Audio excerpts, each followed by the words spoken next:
Greetings, Game Master Player here for another wonderful Dungeon Master vlog and world development, all those such good things. So, we talked last time a little bit about magical items and adding flavor to the story with them, kind of a thing into your world. So, here I am putting money where my mouth is.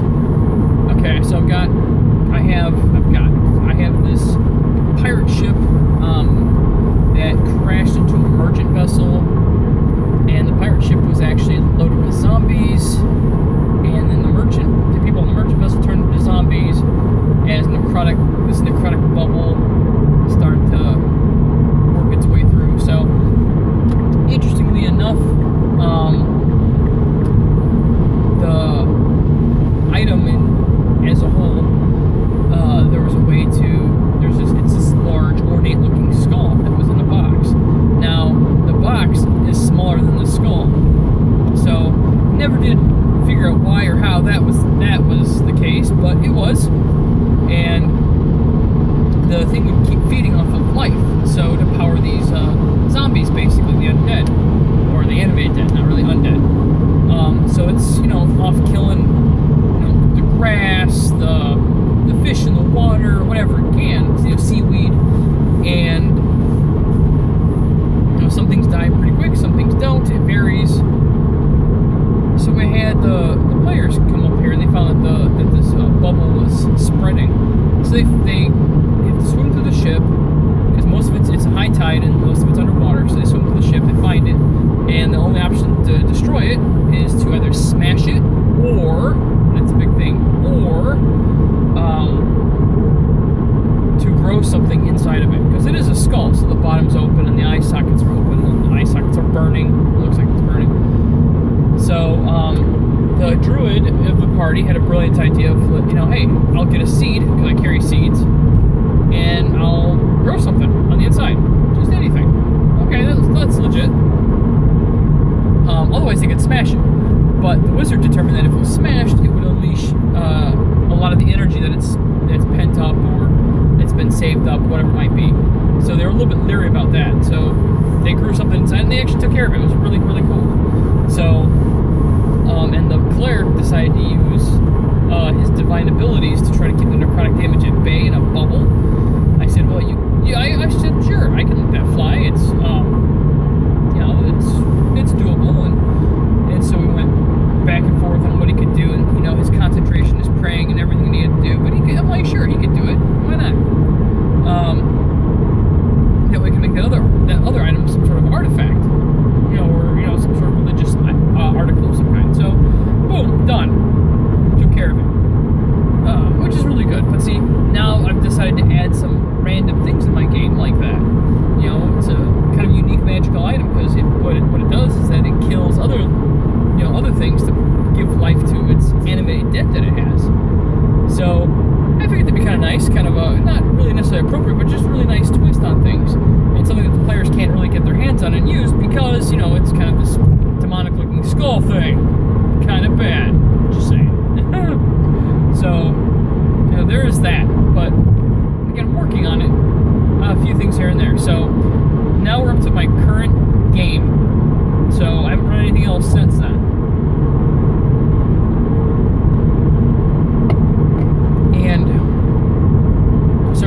Sorry about the dramatic pause for drinking.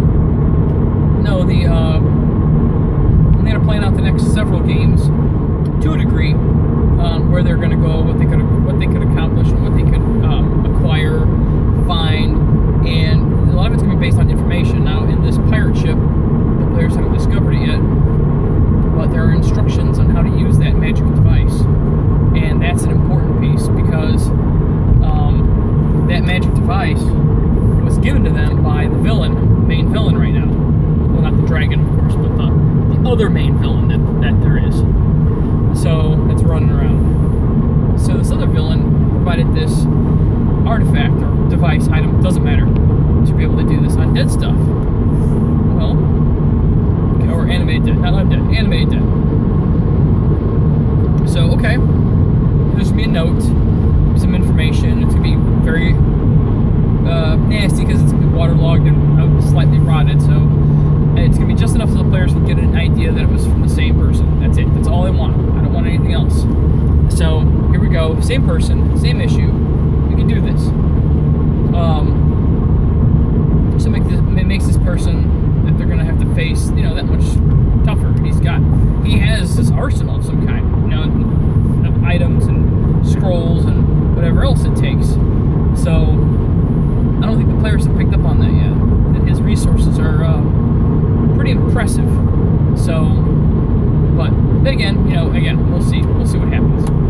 So now I got to develop a few other things, and I've developed that one of the areas they're going to go to by water.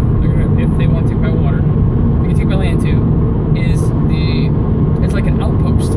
So, and the idea of this outpost is that's also where the paladin's husband or paladin's father was captured.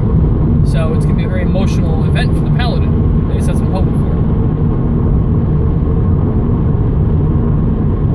So there we have another story element coming into play here, and I'm going to make some adjustments to the structure of this outpost. That's been, it's like a small fort. It's been through better years, and it's going to have things that are going to be sized for gnomes and Goliaths. Obviously so small and large, because I got to tie those player characters and their communities into the story as well. So I'll have some of that excuse me, man. I have some of that in the story arc. I just gotta figure out if I want to do anything special about it, or just make note that there are smaller facilities for smaller creatures and some bigger doorways and things like that for like the Goliath, which is like a half giant, and they're like 7 to 8 feet tall. So not so bad, except for humans are only in the 5s at that point. So it's a 2-foot difference. That's pretty impressive. But again, I don't know. We'll see. We'll see what happens. So, and then I've decided to put a wolf fetish in. I think it's a wolf. That's gonna be one of the treasures, and so it gets something to wolf on today. So, and at sea, it's not so useful. So, and none of the captains and none of the important people actually used it all. So it wasn't very useful. So I can see that, and I'm cool with that too. So, again, going a little bit here, a little bit there, trying to figure out what I can do, and it'll be, can cast summon wolf, or whatever, summon animal. Let's see which one that's going to be, and you can do it either with a spell slot, or you can do it with his rest. So, again, we'll see what happens. But all in all, it's going to be a pretty interesting story arc piece, because the goblins are obviously being controlled by somebody or something else, and that something else is of course going to be the villain, sort of, kind of. He has influence on them. So I think that's kind of an important piece of information as well. So there we go. We got the next story piece unfolding slowly. I still want to do some more magical items and some more artifacts, maybe, or effects like that. So I'm gonna have some. I think I might put in a shard or something of that skull that can be used as a +1 necrotic damage, like arrowhead or spearhead or bone knife, something like that. I'll work on it. We'll see. But yeah, now I'm gonna work on my story some more, and I think also as maybe an enticement piece, I'm gonna try to see if I can bribe my players, and we'll see how fast the word spreads. That if I give a code, and it'll probably be next time, because I'll work through this. I'll give them a code and on the video, and if they give it to me next game, then hey, they may get something for it. So that's and I'll find out if they're paying attention or not. Because if they are, then certain aspects of the game I may have to change or mute or make them unavailable. The players, that is.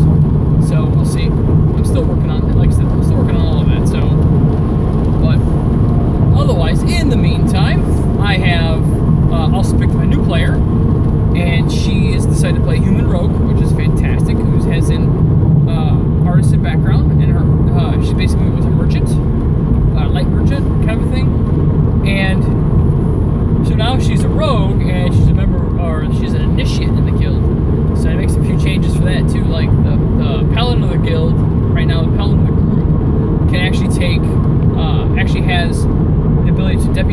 other people. And I think that's fantastic because I can obviously include players whenever I want. So that's good. Let's see what else. Excuse me. I gotta work on some other things that are gonna entice players to, keep things interesting. So, like this wolf fetish thing, that totem-like looking thing that summons a wolf, isn't a wand. It's not a staff. It's not a necklace or anything like that. So it has to be held to be used. So, and again, work on it. We'll see what we can do. I'm not 100% certain still what I want to process on that. So, I don't know. We'll see. Those things, we'll just see. We'll see what I can put together and how fast I can get it put together. That's really where I'm at. So, and if you guys have any idea, if you have any ideas that you want to share, please put them in the description down below, or the description. Wow! Put them in the comments down below, and that way I can maybe make some tweaks and some changes, and life will be good. So, but this is a little bit shorter than the last one. The rain's starting to pick up a little bit, and I want to focus a little bit more on the road, just because rain equals usually dumb driver. So, I thank you guys. Thank everybody for coming out and watching my video. And like I said, I wanted to stretch things out a little bit more as far as story, as far as character. So I don't know. I gotta start including some of the other character concepts and issues and pieces. So I don't know. We'll see. We'll see what I can come up with. So thank you, everyone. See you in the next video.